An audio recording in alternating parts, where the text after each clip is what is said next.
कभी फोन पर मैप खोला है, एक छोटा सा नीला डॉट धड़कता हुआ, बिल्कुल वहीं जहां हम खड़े हैं। आज इसी की कहानी में थोड़ा गहरे उतरते हैं कि आखिर ये काम कैसे करता है। तो सवाल ये है कि इस नीले डॉट को कैसे पता कि वो कहाँ है। ये एक ऐसी टेक्नोलॉजी है जिसका इस्तेमाल हम सब रोज करते हैं, पर शायद ही कभी इस पर सोचते हैं। इस छोटे से बिंदु के पीछे ना सदियों का विज्ञान, खतरनाक समुद्री सफर और एक कमाल के आविष्कार की कहानी छुपी हुई है।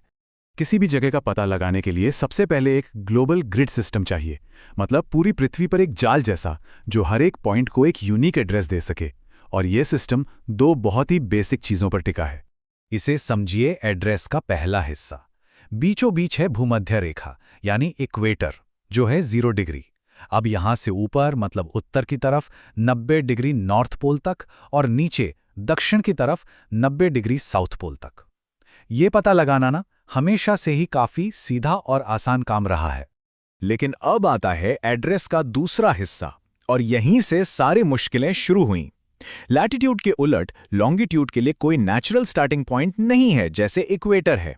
ये पूरी तरह से इंसानों को ही तय करना था, और सदियों तक इसे समंदर के बीचों बीच एकदम सटीक तरीके से मापना लगभग नामुमकिन था।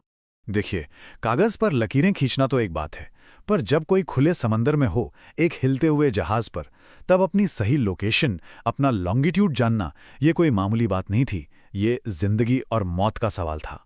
तो असल में सारी कहानी समय की थी। लॉन्गिट्यूड पता करने की दिक्कत दरअसल समय पता करने की दिक्कत थी। सोचिए, अगर किसी नाविक को अपने जहाज पर का लोकल टाइम पता हो, मतलब ठीक दोपहर कब हुई, और साथ ही उसे किसी एक फिक्स जगह, मान लीजिए लंदन, का भी एकदम सटीक टाइम पता हो, तो वो टाइम के इस फर्क से अपना लॉन्गिट्यूड निकाल सकता था। लेकिन 18वीं सदी में एक हिलते डुलते जहाज पर सही टाइम बताने वाली घड़ी बनाना, ये अपने आप में एक बहुत बड़ी चुनौती थी। और इसी वजह से हादसे हुए। 1707 में एडमिरल सर क्लाउडेस्ली शॉवेल का पूरा जहाजी बेड़ा तबाह हो गया। 1400 से ज्यादा जाने गईं सिर्फ देशांतर की एक छोटी सी गलती की वजह से। ये एक वेकअप कॉल था। ये सिर्फ कोई किताबी प्रॉब्लम नहीं रह गई थी, बल्कि अब ये नेशनल सिक्योरिटी और व्यापार का मामला बन चुका था।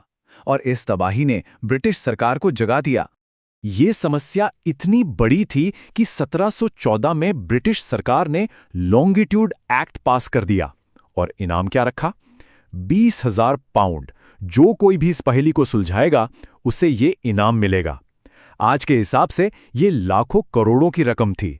सबको लगा कि इसका हल बड़े बड़े खगोल शास्त्री निकालेंगे, लेकिन इसका जवाब आया एक बिल्कुल ही अलग जगह से, घड़ी बनाने की कला से। और इसे सुलझाने वाला एक ऐसा हीरो था जिसकी किसी ने कल्पना भी नहीं की थी। जॉन हैरिसन कोई बड़े साइंटिस्ट नहीं थे। वो तो एक बढ़ई और घड़ी बनाने वाले कारीगर थे। पर उन्हें एक जुनून था, सटीकता का, परफेक्शन का। और उन्होंने अपनी पूरी जिंदगी एक ऐसी घड़ी बनाने में लगा दी जो समंदर के थपेड़ों को झेल सके और फिर भी सही समय बताए। और ये कोई एक दो दिन का काम नहीं था, दशकों की मेहनत थी, जुनून था। हैरिसन ने एक के बाद एक कई घड़ियां बनाई। H1, H2, H3, हर घड़ी पिछली से बेहतर। उनका H1 से लेकर H4 तक का जो सफर है ना, वो जिद और लगन की एक कमाल की कहानी है। और फिर आया वो पल जिसने दुनिया बदल दी। H4, जो देखने में एक बड़ी पॉकेट वॉच जैसी थी, उसने समुंदर का मुश्किल से मुश्किल टेस्ट पास कर लिया। ये वो घड़ी थी जो जहाज पर भी सटीक रेफरेंस टाइम बता सकती थी। हैरिसन ने देशांतर की समस्या को हमेशा के लिए हल कर दिया था। तो ठीक है, एक जहाज के लिए तो प्रॉब्लम सॉल्व हो गई, लेकिन अब बारी थी पूरी दुनिया के लिए एक सिस्टम बनाने की। एक ऐसा सिस्टम जिसमें सब लोग एक ही शुरुआती लाइन, एक ही स्टार्टिंग पॉइंट पर सहमत हों। तो सवाल यह था कि किसे चुना जाए, और चुना गया ग्रीनविच, लंदन को। क्यों? क्योंकि उस वक्त तक दुनिया के 2/3 से ज्यादा जहाज पहले से ही ब्रिटिश चार्ट इस्तेमाल कर रहे थे, जो ग्रीनविच को ही स्टार्टिंग पॉइंट मानते थे। तो ये एक प्रैक्टिकल फैसला था जिसने पूरी दुनिया के नक्शों को एक स्टैंडर्ड दे दिया। और आज हम इस्तेमाल करते हैं वर्ल्ड जियोडेटिक सिस्टम या WGS 84। इसे आप मॉडर्न नेविगेशन की रूल बुक समझ सकते हैं।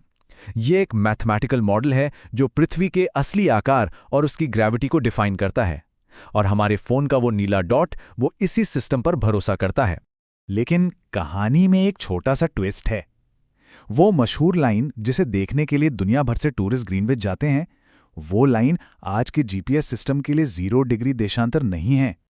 आज हर जीपीएस डिवाइस जिस लाइन को 0 डिग्री मानता है वो असली WGS84 प्राइम मेरिडियन है, और वो उस टूरिस्ट वाली लाइन से 102 मीटर पूर्व की तरफ है।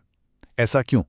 क्योंकि जो नया सिस्टम है वो पृथ्वी के सेंटर ऑफ मास को गिनता है, जबकि पुरानी लाइन लोकल ग्रेविटी पर आधारित थी। पर कहानी यहीं खत्म नहीं होती। एकदम सटीक होने की ये खोज आज भी जारी है, और ये हमारे प्लैनेट के बारे में एक बहुत ही हैरान करने वाली सच्चाई सामने लाती है। देखिए, जो नॉर्मल जीपीएस हम इस्तेमाल करते हैं वो कुछ मीटर तक सटीक होता है, लेकिन अब डीजीपीएस जैसी टेक्नोलॉजी भी हैं जो जमीन पर बने स्टेशंस की मदद से सुधार करती हैं, और इनसे हम सेंटीमीटर लेवल की सटीकता पा सकते हैं। सोचिए, रोबोटिक्स और सेल्फ ड्राइविंग कारों के लिए ये कितना जरूरी है।